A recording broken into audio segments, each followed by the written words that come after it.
that there is I mentioned a while ago, there is such value in that sense of co-creation, right? That this is not just my company, this is my way or the highway. It's really about inviting and engaging people's strengths and then holding responsibility and accountability around that. The ability to, for the employees to really feel empowered and to see that aha moment when they are giving the responsibility and trust to run a piece of the business. I think that is invaluable.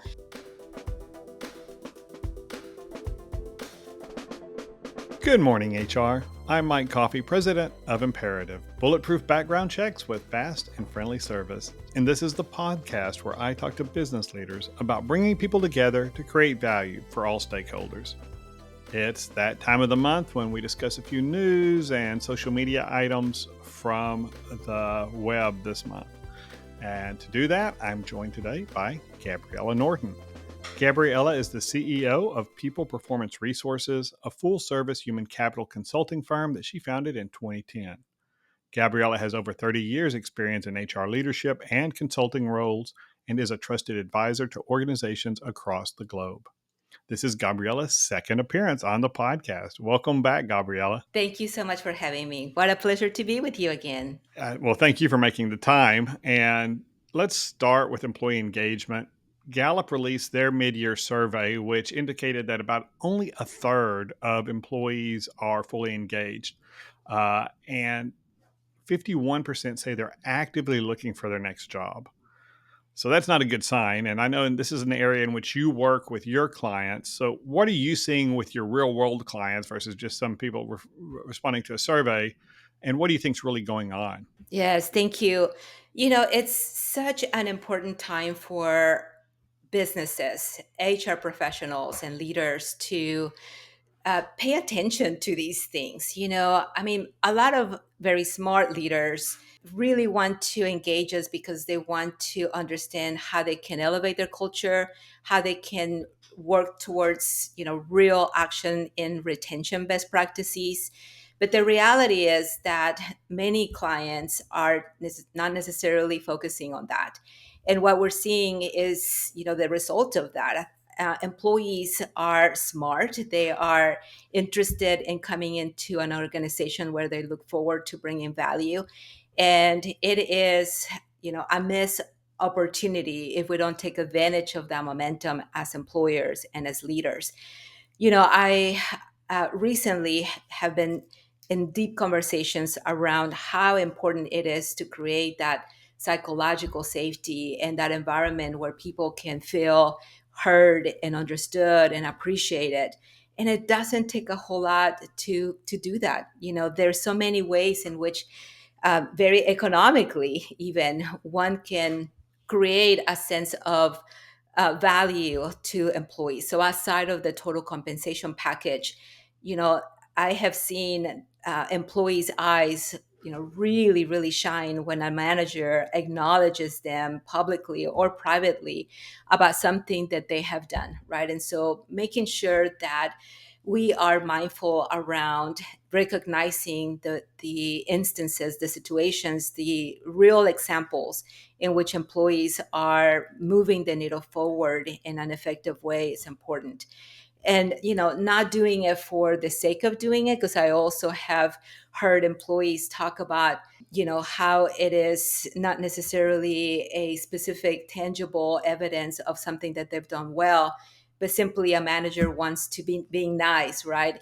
And we're big fans of Gallup and all of their work. And I have to tell you, in real time, my number one, from a Strengths Finder standpoint, from a Gallup tool, my number one is positivity. And so I really enjoy giving compliments, but my team, have given me awareness that if I do that too often, it may lose its momentum, right? And so making sure that we're doing it intentionally when something is well deserved with specific examples goes a very long way in creating that ability for people to feel heard, understood, and appreciated.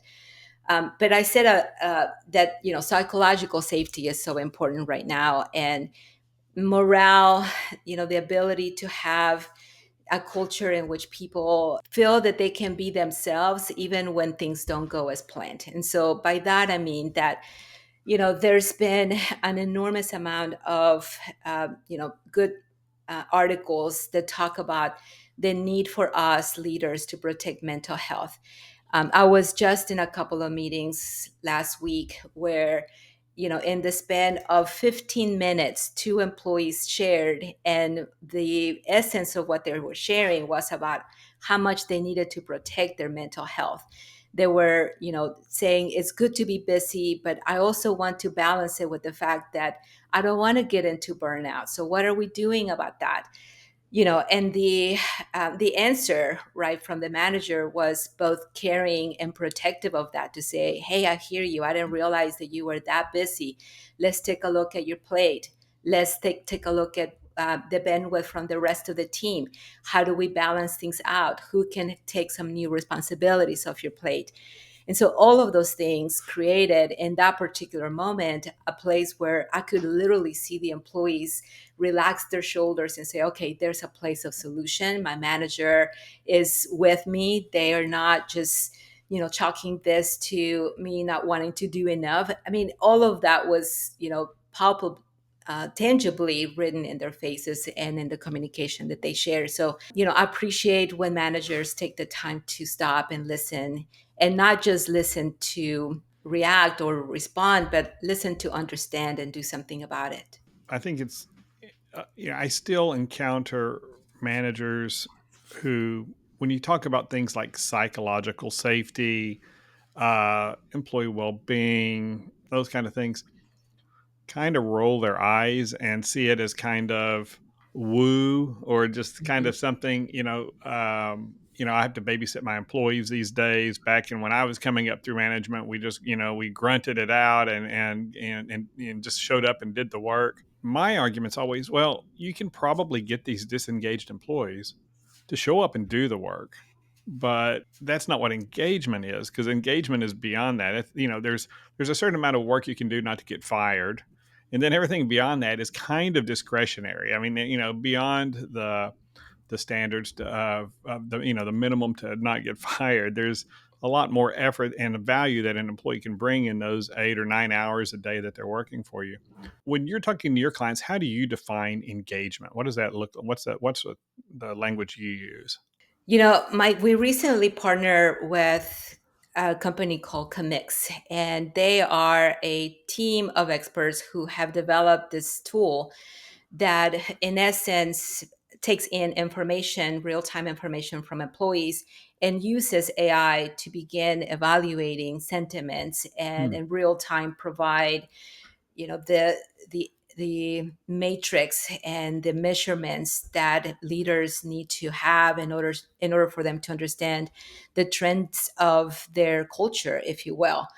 And so, you know, what I have realized, to your point, is that there are some, our biases are at play all the time, right? And I too can tell that for me growing up, it was mild, and it has been a practice that I work until I just cannot work anymore, right? And I have learned firsthand that even when I love what I do, there is such thing as burnout. And I crashed and burned hard, a few years back.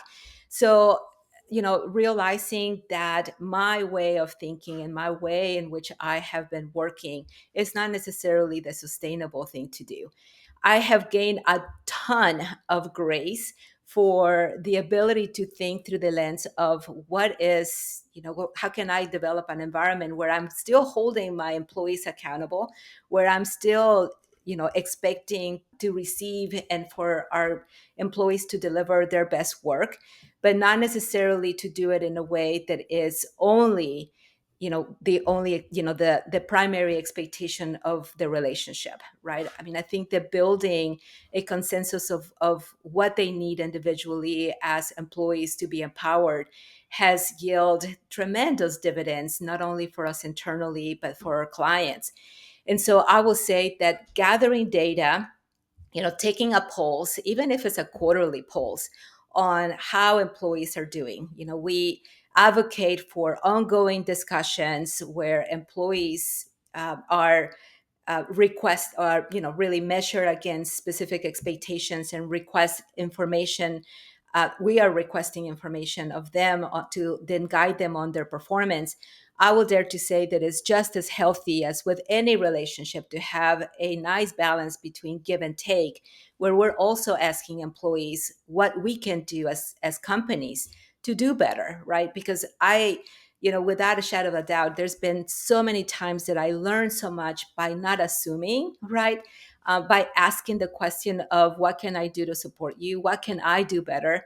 And inviting the dialogue and listening to what I'm being, what is being shared with me to then gain the understanding of what we can do together. And that sense of co-creation has been, really strong. Now, I do have to say that there's people who are not in it, right? They're either disengaged or they are not the right fit for whatever reason.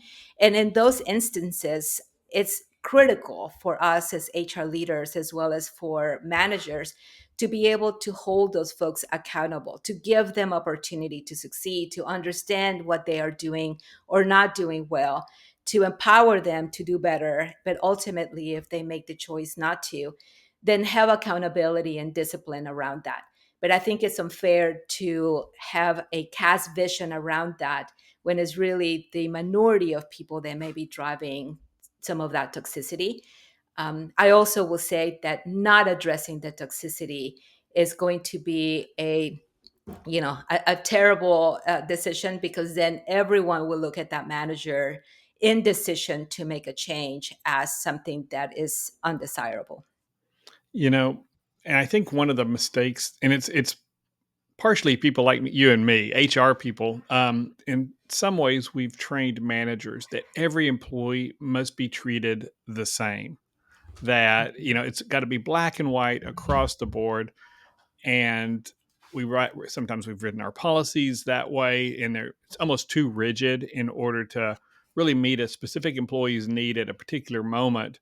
We've got managers who can kind of use HR policies as a crutch not to make an accommodation. And by accommodation, I don't mean something that's legally required, but just something that's in the best interest of the organization to keep that employee in a healthy place where they're a contributing employee and their personal needs are being met and they don't have distractions and they're not pushed into that position where they have to say, well, I'm only going to give 50%, 60% while I'm here because I've got these other things that are working against me and my company's not supporting me. So screw them. I'm going to go do what I need to do and work it out.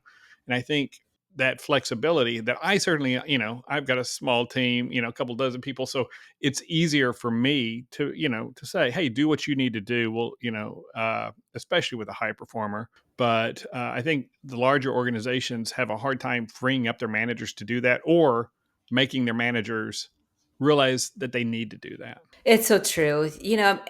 There is a need for consistency in some ways, especially those areas that are of legal nature. But I have learned through my career that one size fits all is not the right approach, not at all. In fact, my team and I challenge ourselves to never become the kind of HR that when we walk into a break room, everybody else walks out, right? We don't want to be that. It's, in my opinion and experience, the role of HR is to be a great resource to the employees, an advocate for the company, a protector for the organization as a whole, and for that function to be one that allows for the individualism of a situation to shine. Mhm. And by that, I mean that there is got to be fairness and certainly protection across the board, that everyone feels that they have a place to be themselves, to vent, to express their opinions in a way that they're not going to, feel punitive, as a result, or that they will receive some sort of punitive result as a result of that. But the ability for managers to gain flexibility, and you're right, I mean, with smaller organizations may be easier, but it doesn't take away the complexity of dealing with people. Whether you are a small organization or a large organization, certainly there are complexities, across the board. I will say that, within smaller organizations, there is an ability to feel much more in touch, right?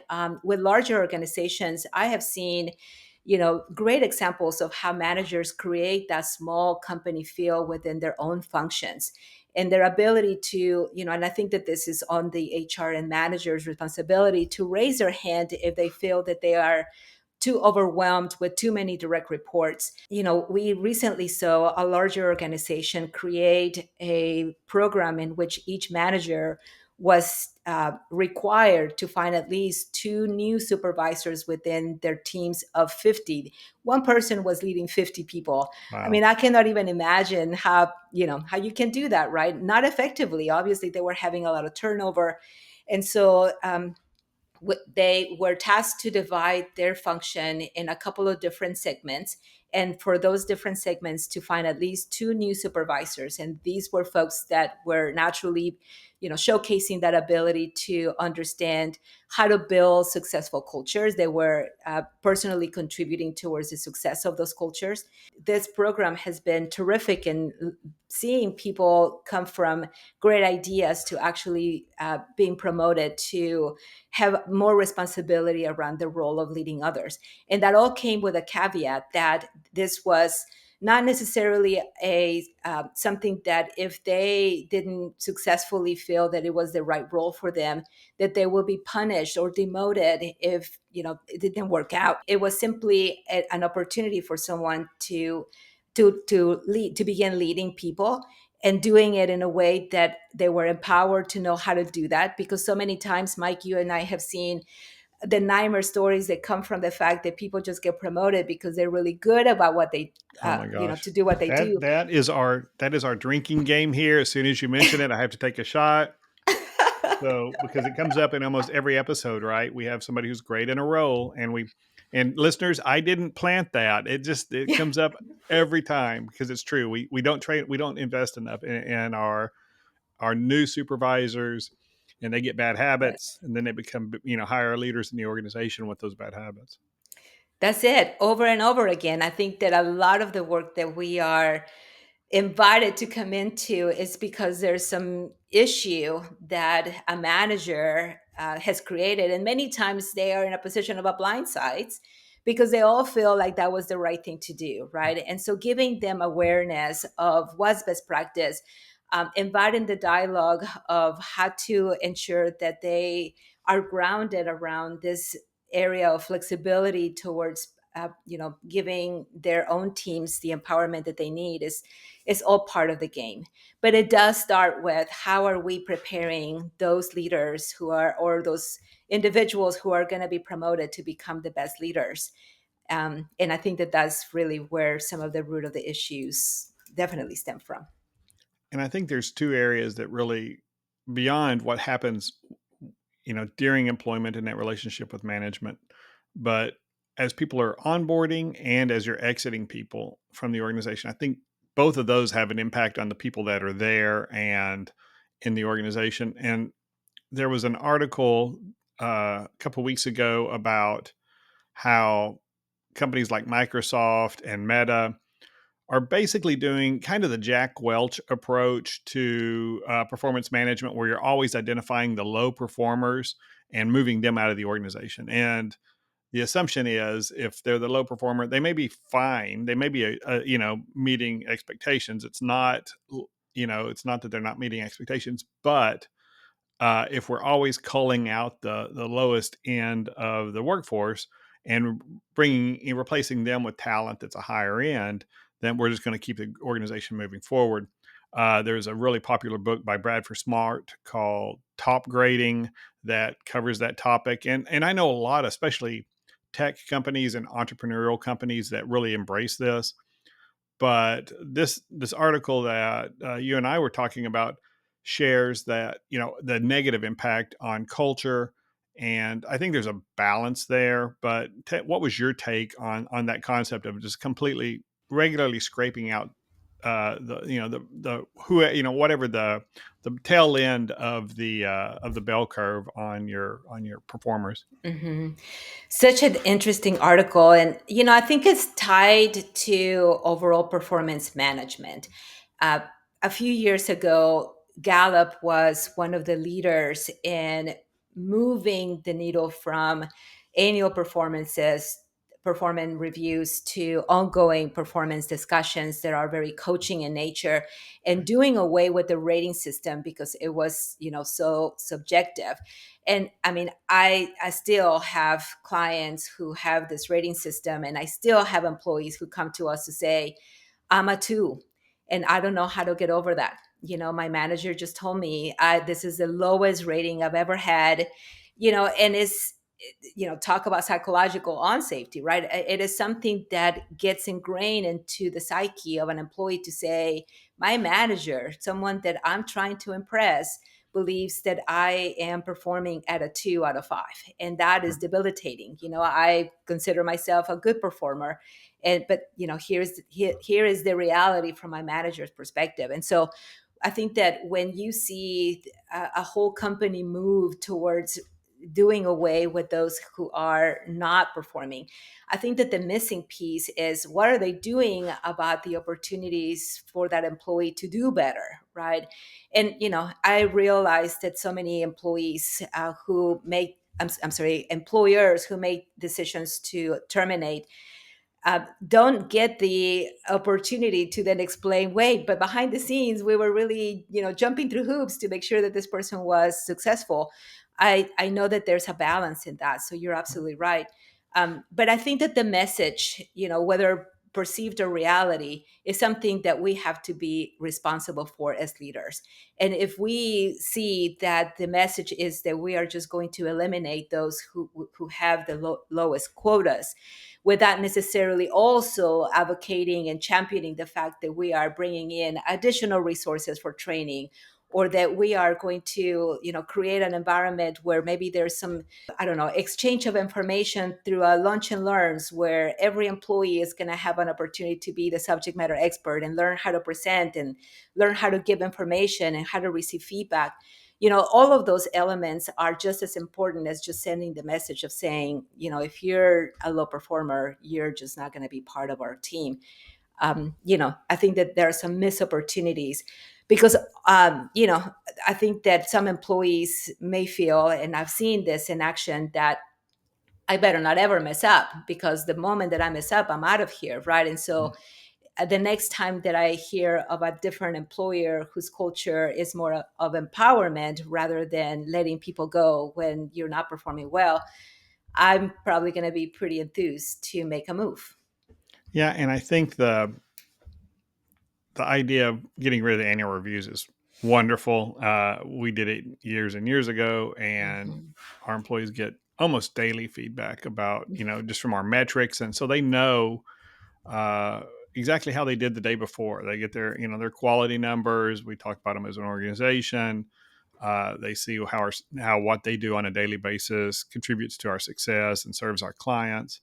If I had, it would be variable. And if I had to go say who are my low performers, because they're constantly getting their information, they're constantly being coached when they need to about a certain circumstance or a certain, when you did this way, I understand what you were thinking, but here's how we would do it, or here's how, we ought to address it in the future. They're empowered, they're learning, and they see they've got some control. I would be hard pressed at any given time to say, here's my 10% who are my low performers, Mhm. because, Mhm. my senior team, and, we've got a culture here, I think, that just says, okay, you're not getting thrown under the bus. Yes. If you make a mistake, we may even celebrate the mistake because you took some risk and you thought through something and you did what you thought was the best thing, and now let's fix it. Let's figure out how to do it next time, and maybe we need to make sure in our training that we've and once we solve this problem, once we see something unique that wasn't handled the way we want to, let's train everybody so everybody has seen it, everybody understands it. And I think that's, for us, that's what's worked well. And but you've got to train frontline managers to do that, and that's such a hard thing. And companies, are spending less and less on training on those frontline managers, and or they're doing training that's like, and I'm sure there's web-based training that's good where you watch videos online. I've just never come across it that much. And, because what managers need, managers are like employees and, frontline employees, they're individuals. And so we have to, they need coaching. They need that one-on-one feedback on here's how you might handle this, or here's how you might behave differently in that meeting or whatever. And I think if we're not doing that, then really it's almost hard to know who your real low performers are, because what you're really saying is I want the people who don't cause me any problems, but the people who don't cause you problems may not be your best performers either. And so So what do you true. Well, I mean, I think that if you are only measuring based on your ROI or, your um, revenue or Mhm. the areas in which you're trying to hit targets, then it's absolutely a miss on how you're actually measuring the performance of people, right? And so, but I want to go back to what you said in terms of feedback. There's a lot of science that shows that feedback is very difficult to give and to receive. So putting that on the table, I think it's important. It is critical though to receive and to give that feedback, and how we create that environment. I think is that responsibility of HR and leaders. um, Adam Grant puts it in a very beautiful way. So because it is so difficult to receive feedback, there is this methodology that he empowers leaders to really practice. And I have noticed that whenever I have tried it, it really goes a long way. And so he says that instead of asking for feedback, like, so how do you think I did in that meeting? It's really difficult, especially if you're a manager, right, to receive honest feedback, because people are just want to be on your good side, right? They don't want to hurt your feelings. And so he mentions that instead of that, asking, basically inviting the dialogue from a position of, I trust your judgment. I trust that you know this project really well. What could we do better, right? Is there a specific area? I would love to gain your perspective of the two top areas that I could have done something a little different. And so now it's a dialogue, an invitation, right? It's a sense of trust that you want to have my opinion in something rather than for me to criticize your work. And I love that concept, right? Mhm. I really encourage it. And so I've seen it in action, both with our clients when they taken a position of humility, right? And I think that that is such a missed opportunity in leadership, to say, what can I do better in a way that is inviting the dialogue from a different perspective? And so creating those opportunities to give and receive feedback, I think, is really great. I also will say that, you mentioned the fact that, training and the fact that, people or companies are investing less and less in that.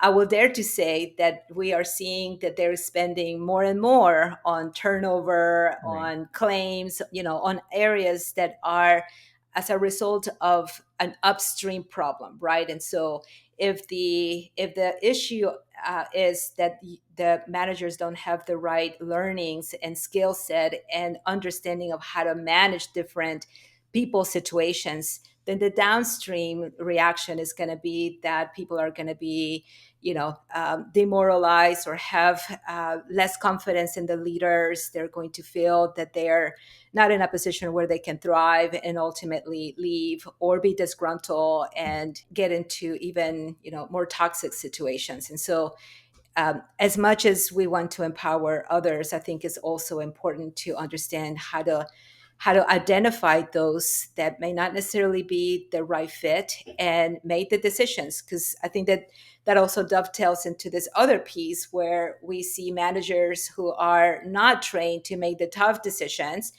and they let, situations or relationships faster way longer than they need to be. And I didn't coin this, but I go by the thought of hire slow and fire fast, because you will Right. know, right? Have We a say good it all the process. time. Yeah. Yes. Have a good onboarding process where before the 90 days, you're going to know very well whether this is a good the right match for your team and your culture or not. And we develop a methodology. We call it the 90 days welcome and expectations, and is basically a combination between a job description and behavioral expectations that are intertwined in this document. And we stop every 30, 60, and 90 days to gain the perspective from the employee. How are they doing? And we give them our perspective of how they're matching against our expectations, and we do that along the way. Also is the opener for our ongoing coaching that they will receive beyond those 90 days. That I can, it's been a game changer for understanding whether or not someone is going to be able to be the right new person within our environment. And let's take a quick break. Good Morning HR is brought to you by Imperative, bulletproof background checks with fast and friendly service. And by bulletproof, we mean that our clients can take the information we provide to the bank. We don't cut corners to make research faster or cheaper. We use technology to augment our well-trained analysts, never to replace their experience or judgment. And because of this, we offer the most thorough and compliant background investigations available. If you're not sure that's what you're getting today, we'd love to talk to you. You can learn more at imperativeinfo.com. And if you're an HR consultant or advisor, you can safely refer your clients in need to us. We'll make you look good every time. And reach out to me about our Trusted Advisors plan, where we reward you simply for taking good care of your clients. If you're an HRCI or SHRM certified professional, this episode of Good Morning HR has been pre-approved for 3/4 of a recertification credit. To obtain the recertification information, visit goodmorninghr.com and click on Research Credits. Then select episode 215 and enter the keyword Norton. That's Norton. And if you're looking for even more recertification credit, check out the webinars page at imperativeinfo.com. And now back to my conversation with Gabriela Norton. And you're talking about the cost of disengagement and of having the wrong person in a role for too long. And if we could figure out a way to have the cost of voluntary attrition as a line on the P&L, and so you could actually measure it directly and say, okay, well, here's our recruiting cost this quarter, and 60% of that recruiting cost was because of attrition, voluntary attrition, people that we would have liked to have kept in the organization and they left. And I think that would make a big difference in how we viewed it, because what gets measured is what gets action and attention. And so when we're just looking at the P&L, there's not a line item for engagement or anything like that. There's just a line item for cost or for revenue. And so it's a different approach. But one last article you and I talked about that you shared was out of the Harvard Business Review, HBR's magazine, and talks about how once you've got that disengaged team, how do you rebuild that engagement? And what were your big takeaways from that as we kind of wrap this up? Thank you. I really like the idea from the article to first check your own biases, right? To understand where you may be coming from in terms of creating a culture or subculture within a function in a company that is leading towards a less than confident group of folks, right? And based on that, I mean, I always love the idea, I try to live through the principle of what's my part, right? Always looking at what was it that I did or did not do to cause X result. And then the other piece that dovetails into that was to seek peer input.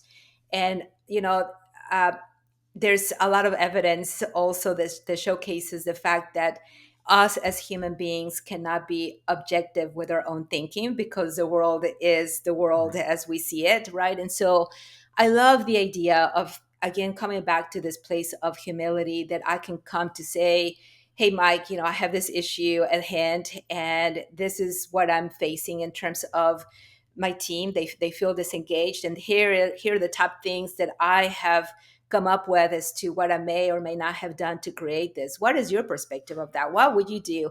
I think that we are in a stage right now where human resources professionals can really lean on one another with expertise, with perspective, with support, with aha moments, with sharing, the mistakes that we have made, because that only can create greater lessons.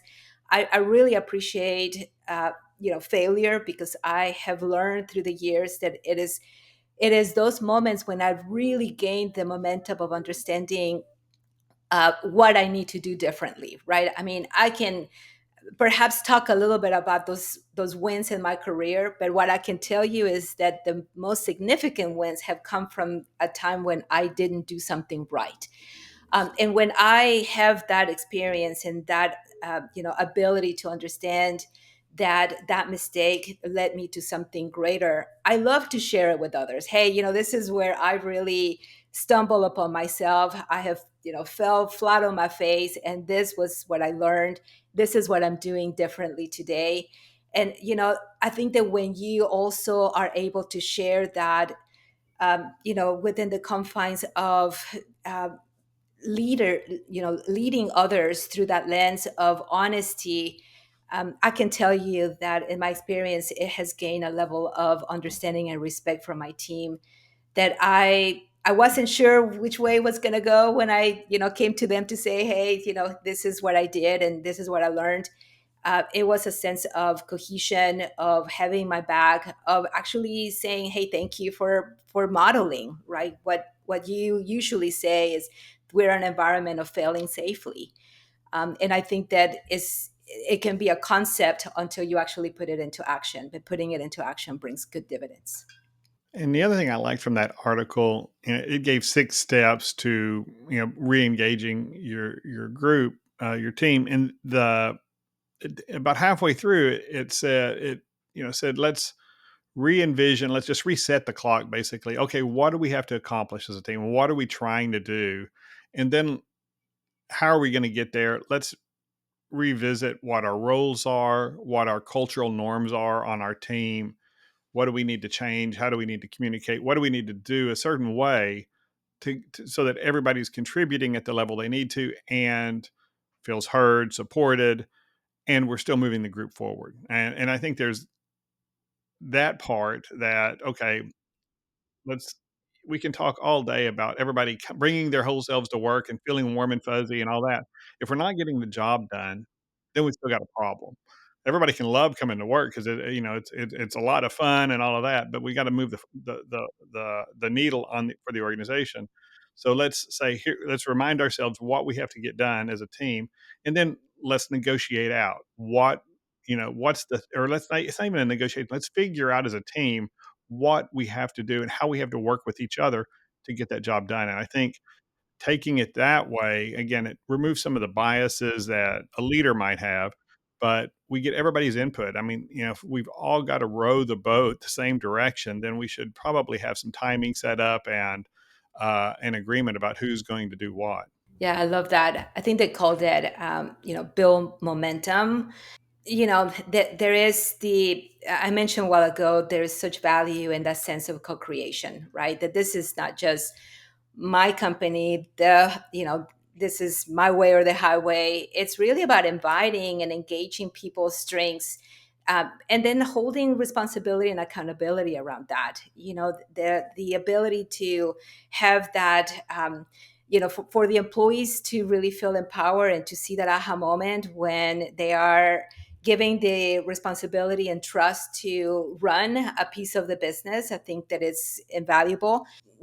Making sure that they are also giving the feedback when something doesn't go as planned, and that they receive the expectations, right, and the accountability that needs to be held. Because to your point, we can be guilty of this at times, that there's such thing, but Brene Brown calls it a nice problem, where everybody's just way too nice, but nobody's really talking about the hard things, Mhm. and therefore the company actually suffers, right? That there is that ability for everybody to show up and to do their job, right? We still have to have adults that surround us that are here to do a specific task. And while we're doing it, why not have an environment where we can be respectful, supportive, and empowering of one another? There's so much to that.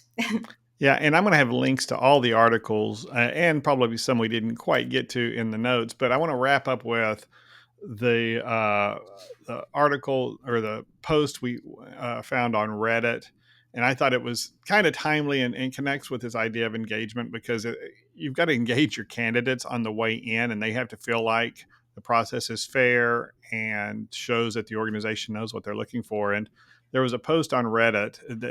The subject line was, "What is up with 3+ rounds of interviews for jobs paying less than $100,000?" And then uh, they said this trend of wasting people's time is incomprehensible. Has anyone completed 3+ rounds of interviews for a low paying job and thought it was all worth it? So there's a little privilege here if you're making, around $100,000 and you think it's low paying. But I am Yes. constantly hearing from candidates now, in the last few years, especially since we went remote. I think that's part of it, where they're complaining about hiring processes that have 3, 4, 5 rounds of interviews. An HR screen, then an in-person interview, then a manager interview, then a team interview, and then maybe an upper level manager review. That kind of process. In most cases, when I've looked at those processes or talked to my clients that are challenged with that, a lot of times it seems to me that they don't really know what they're looking for.